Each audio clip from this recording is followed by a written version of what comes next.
Again, E. Gordon Dillon, capturing history for us. Memorial Day Parade, honor roll decoration on Main Street.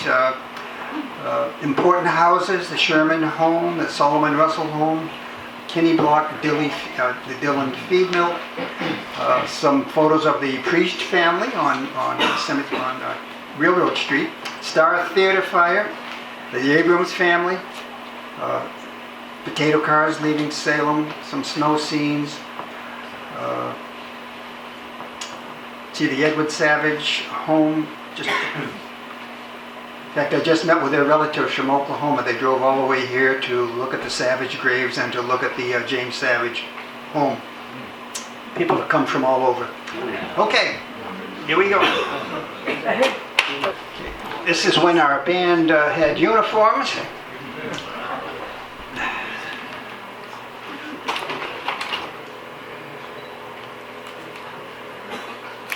And this was a Memorial Day parade. Some of our veterans, soldiers were home to participate. This would be 42. That's why you're seeing not only soldiers but sailors participating, and probably a Marine or two thrown in there also. In fact, it looks like the last two guys might be Marines just based on the uniforms.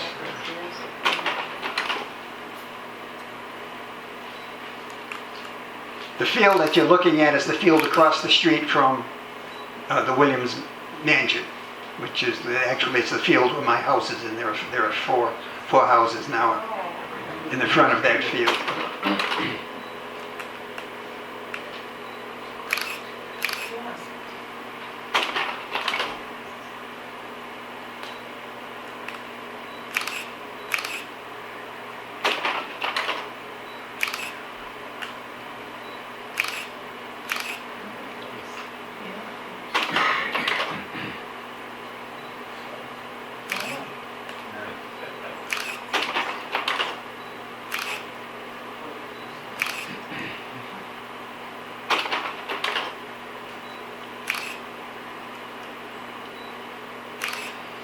You may notice the little sulky to the left of right back of these young kids.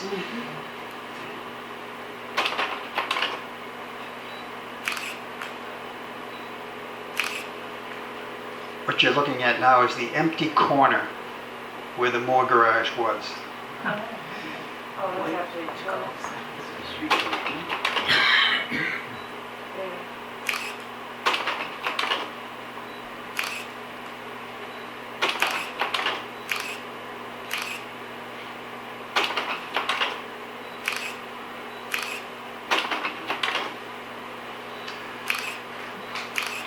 This is 1944. On this day, the school was closed to attend a huge outdoor assembly for the dedication of the World War II honor roll on Main Street. So that's what we're looking at here. You may see somebody you know in some of these pictures. This is where the town office is right now, and the honor roll board was there at one time. Do we know what became of that honor roll board? I'm sorry? Do you know what became of that honor roll board? No, I don't. There is one stored in the old village barn down near the Revolutionary War Cemetery, but it might have been the predecessor to this one. I've looked at it. It does not have the peaks that you see.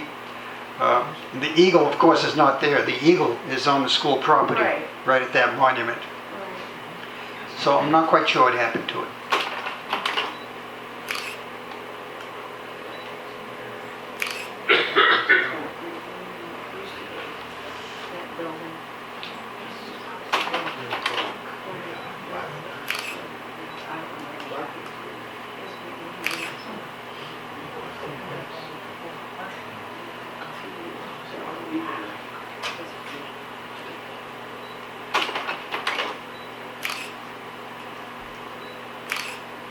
Now the buildings in the background, of course, are gone.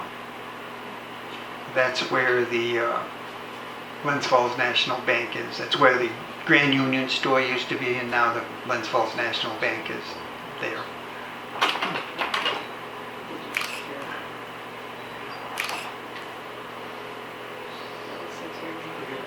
Well, focus is not great, but it is what it is.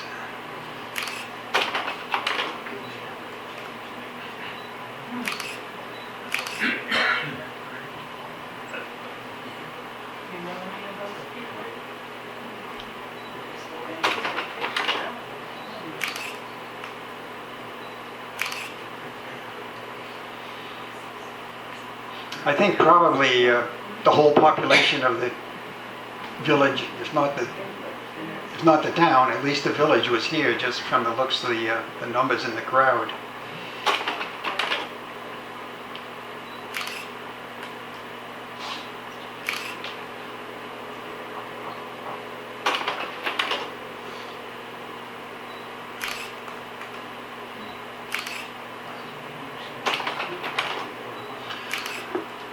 Okay, this is the third Williams house. This was the Proudfit house on the main drag.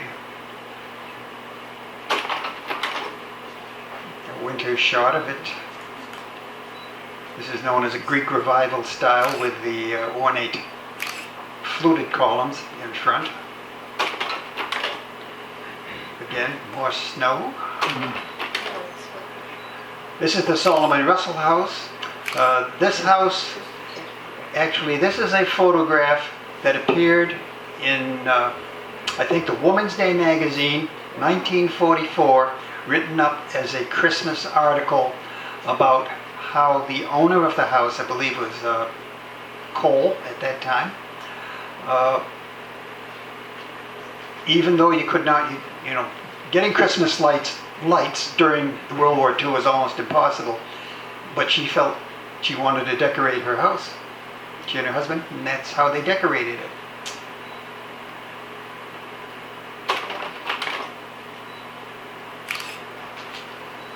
And these would all be living greens that they picked someplace, so really an amazing job.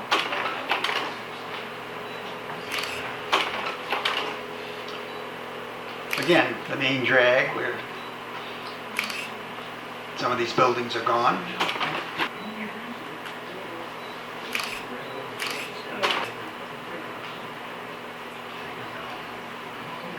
On Railroad Street.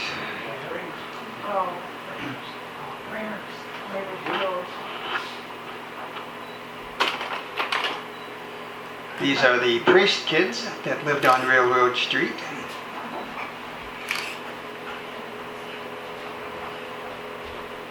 The priest family was still here. I think all the priests have left the neighborhood now, but I remember the priest kids in school.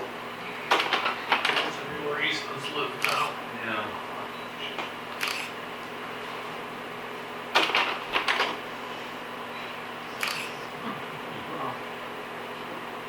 Again, it must have been the holidays or maybe even Christmas because the kids are all dressed up. Great to see. Okay, this is a fire. This occurred on Main Street. This is the old theater, the old cinema. Not only was the movie house here, in fact there was, I think, a barber shop in there, and maybe even a meat shop, and it caught fire one night. And they said fire protection was not what it is today, so it's tough to save a building, as you can see. Just What year? this would have been 1944, because the brick theater that we now call the health clinic was built in 44. Oh, that's where that stood, okay.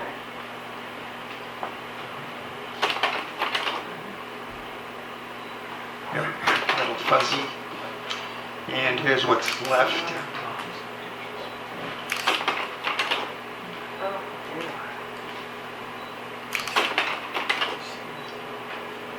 And just from the rear, let's skip through these. That's backwards. Yeah, that's backwards. But it shows the Head Allen doctor's office and the John Lundgren's house. This was a fire outside of the village someplace. I'm not sure where it was. He didn't identify these. But again, what we see is fire was a real threat. It still is today, but even back then, once it got going, it was just so difficult to save anything. Somebody's barn gone up in flames.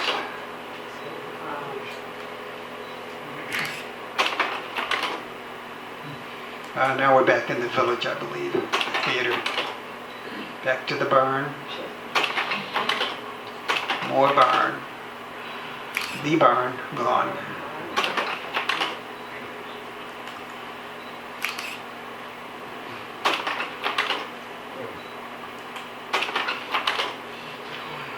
This is the James Savage house, the Well Trevedden, as most of us remember it, where the Sullivans live, Oh, okay. south of the village.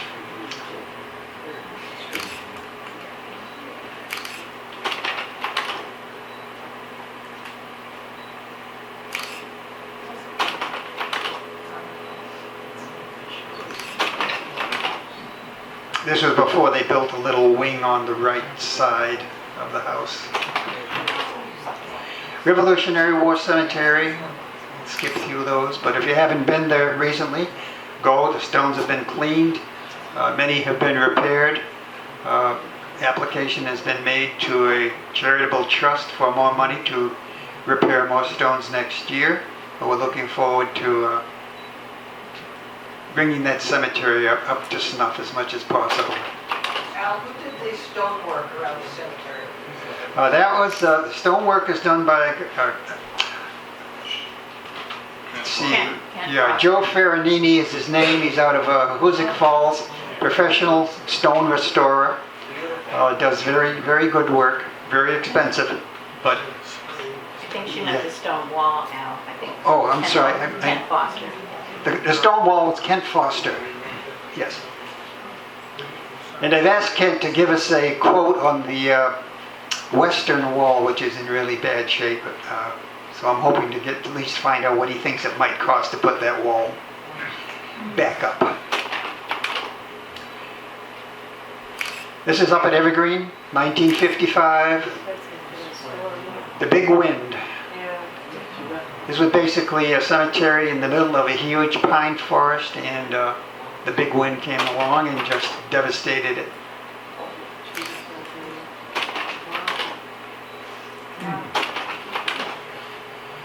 And this is at Doc Abbott's house across the street.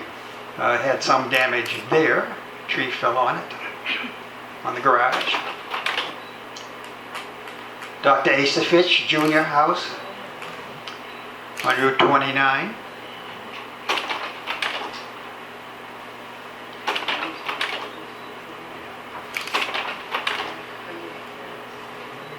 Oh, covered bridge. Can't remember where this is, but typical of the covered bridges that we have. I think this is in Vermont, just from the looks of the lattice work. This it was a house that people tell me was rented by Susan B. Anthony's parents at one time.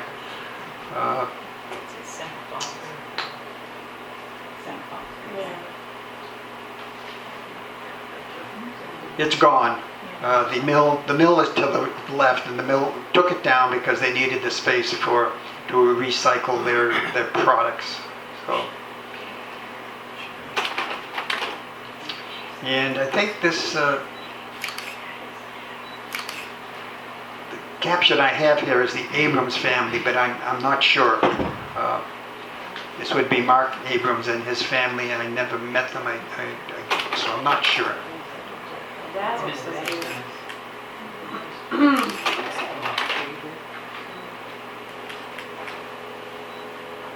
Another one of our covered bridges. I think this is East Arlington.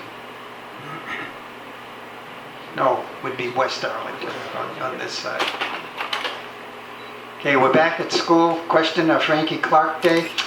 This is Frankie Clark Day when Governor Dewey came to Salem to present Frankie Clark with the New York State Distinguished Service Medal. Frank had also been to Washington, D.C. before this to receive his Medal of Honor, Congressional Medal of Honor distinction there. But this was a big day in Salem also. The whole community turned out for this event.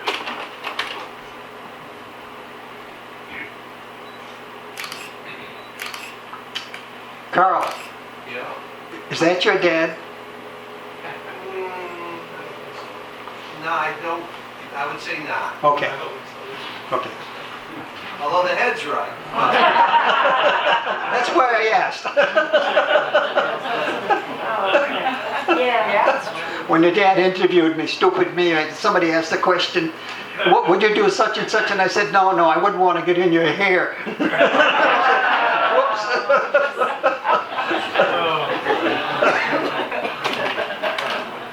Okay, now we're someplace. I don't know that I have a note on that place.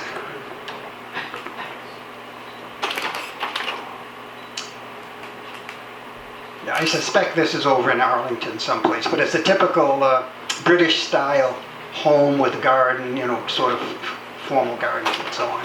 At any rate, E. Gordon Dillon had an eye for beautiful things in history, and I'm glad he was able to take these photographs, because if he hadn't, we just would not have them at this point. Any questions before we end our session?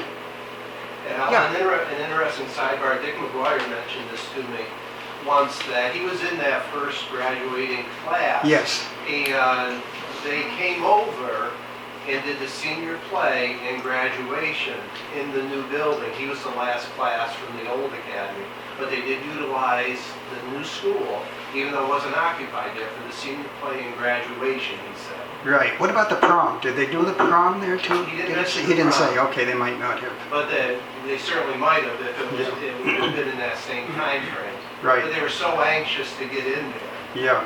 and experience it. Yeah, and I understand that. The school, the whole concept, of what the Williamses and the Audubons did for us, and one of the things, when I came, I was so impressed on saying, here is a building. The aesthetic of this building is probably the nicest building, one of the nicest buildings I'm ever going to see, or anybody else around is going to see. My high school was a crummy brick building. It was awful. And in fact, it was half-day school because they didn't have any room. And it just did not have, I was just amazed. And I think we should be so proud of what we have here and continue to work for it and to continue to make it a place of excellence. So, and that's you. So I applaud you for doing that. So. We had one day where we had a conference at school, and there were teachers from other schools there. One of the guys comes up to me and he said, "Did you do all this special for us today?" And it wasn't any different than it was every day. Yeah. Anything else before we break? Well, again, I want to thank you for coming. You've been a great audience.